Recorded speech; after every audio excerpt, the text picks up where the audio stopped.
It's time for him to go. He's a war criminal. I wish somebody had taken Hitler out in the 30s. I think he is a war criminal. Ukraine begs for a no-fly zone, but will the American response be enough? A second booster shot. Who needs one, and what health experts are saying about it? Celebrating the beginnings of San Diego Pride almost half a century ago. CBS 8 News Live at 6 starts right now.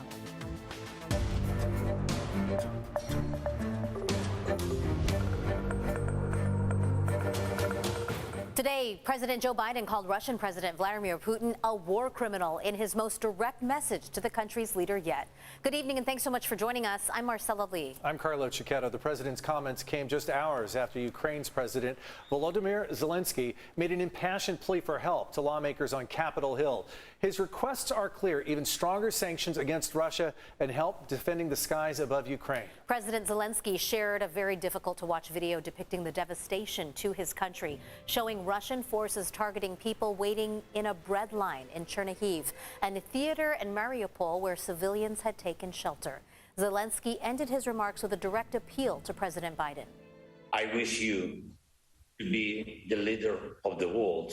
Being the leader of the world means to be the leader of peace.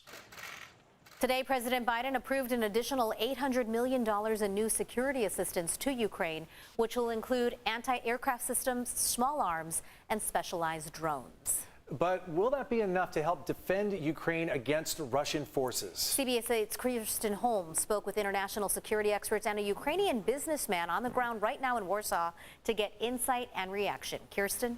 Yeah, emotions ran high as Ukrainian President Volodymyr Zelensky begged Congress for a no-fly zone. Now, critics say the U.S. response is too sluggish. I spoke with a Ukrainian businessman and American security experts today who all say the U.S. response is a step in the right direction. Russia has turned the Ukrainian sky into a source of death for thousands of people. That's Ukrainian President Volodymyr Zelensky addressing Congress Wednesday morning, asking for a no-fly zone and for President Biden to spearhead the world's defense of the Russian-battered country.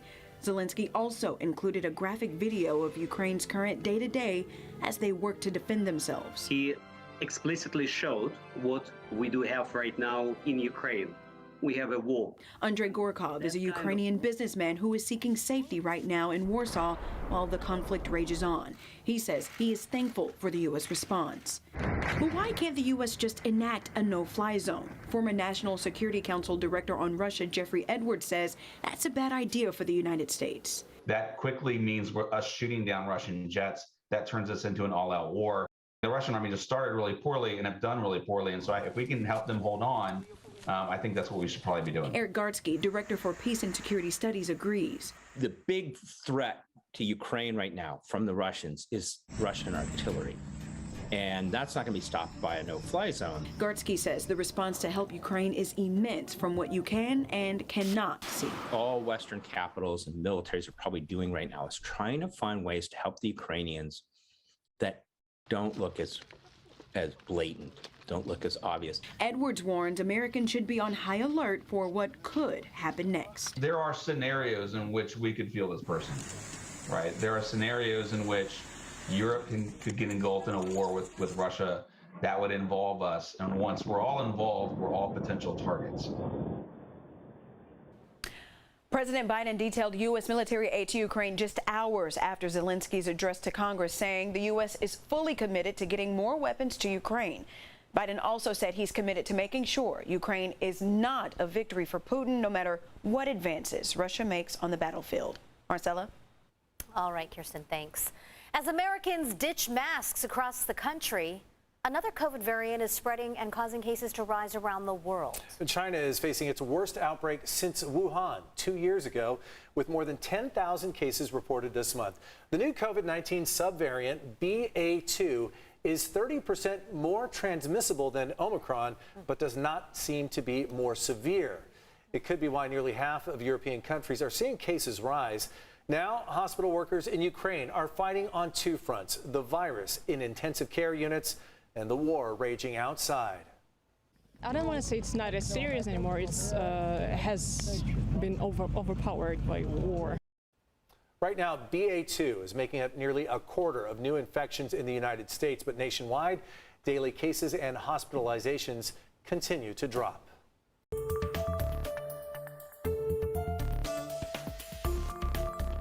As that new Omicron subvariant spreads, Pfizer has asked the FDA to authorize a fourth COVID vaccine shot for people who are 65 and older. But what does that mean for the rest of us? Who else should consider getting another booster, and when? CBS 8's Shannon Handy spoke with a local expert and has some answers. You're double vaccinated and you have a booster shot. Now what? Well, experts say eventually we'll all need another booster, but at this point, it's only been approved for those who are immunocompromised. It is necessary a fourth boost. During an appearance on CBS Mornings, Pfizer CEO Dr. Albert Bourla said a second booster shot is necessary for protection against COVID-19. The protection that you are getting from the third, it is good enough. Actually quite good for hospitalizations and deaths. It's not that good against infections, but doesn't last very long. On Tuesday, Pfizer asked the FDA to authorize an additional booster dose of their vaccine to people 65 and older. They submitted research which showed people in a research group 60 and over who got a fourth dose were half as likely to become infected and 4 times less likely to fall severely ill than those who had only 3 shots.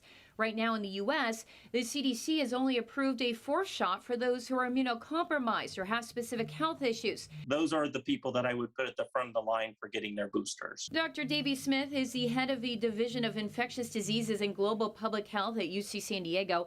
We asked him to address some of the common booster-related questions you might have, including why they're needed in the first place. We're just going to have to keep reminding our immune system to fight off the virus, and that means more boosters. What about mixing brands? If someone already has a Pfizer booster, can they get a Moderna? The research hasn't been finished on that to know how safe or effective it is, but the little data that we do know looks like it's okay for people to mix and match. Dr. Smith says currently, while they are being worked on, there are no variant-specific boosters. But research shows the vaccine we all started off with does offer protection against new variants. It might mean that people can still contract the virus, get infected with the virus, but they don't get sick. And that's the most important part. They don't get sick enough to where they need to go in the hospital or die. At this point, it's unclear when the FDA will authorize a fourth dose for the general population, though experts believe that could happen by the fall of this year. Again, that fourth shot is only recommended for those with certain health conditions. We have that information up on our website. Just go to cbs8.com and click on this story. Thanks, Shannon. Republican lawmakers in California are proposing 16 new bills to solve homelessness. They say what Democrats are doing isn't working. One of the bills would expand who is eligible for conservatorships. Governor Newsom's top homeless advisor says he prefers Newsom's recent care court proposal. Despite not reading the Republican bill just yet, Newsom's plan would force some dealing with severe mental illness into treatment. It hopefully avoids the need for conservatorship because it's an earlier intervention before you have to go through that long process. Another Republican bill would use money from the Highway Beautification Fund to help clean up homeless encampments. Finally, some closure for an East County family 34 years after their loved one was murdered. There were no arrests and not even a suspect named previously in the fatal stabbing of single mom Diane Don inside her Santee apartment back in 1988. Detectives say forensic genetic evidence broke this case open. CBS 8's Heather Hope has the family's emotional reaction.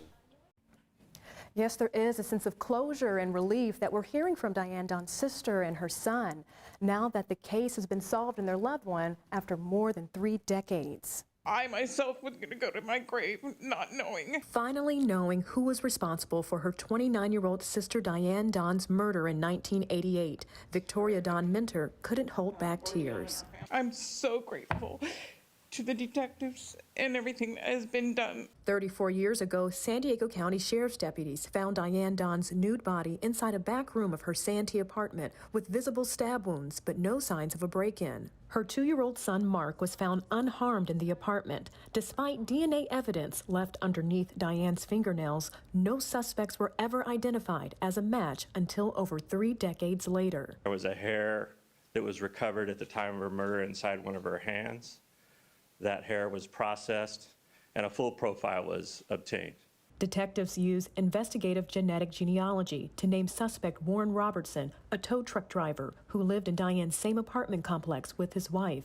Robertson had no violent criminal history, only low-level property crimes, so investigators tracked down Robertson's relatives based on their online ancestry profiles to get a DNA sample. This assistance proved to be the break we needed. This marks the 5th time the Sheriff's Homicide Unit has used investigative genetic genealogy to identify a cold case suspect.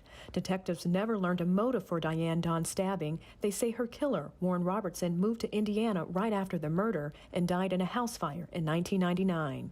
In the end, 9 trees were constructed with almost 1,300 individuals connected to the suspect. Diane Don's son, Mark Byer, was adopted by Diane's friend.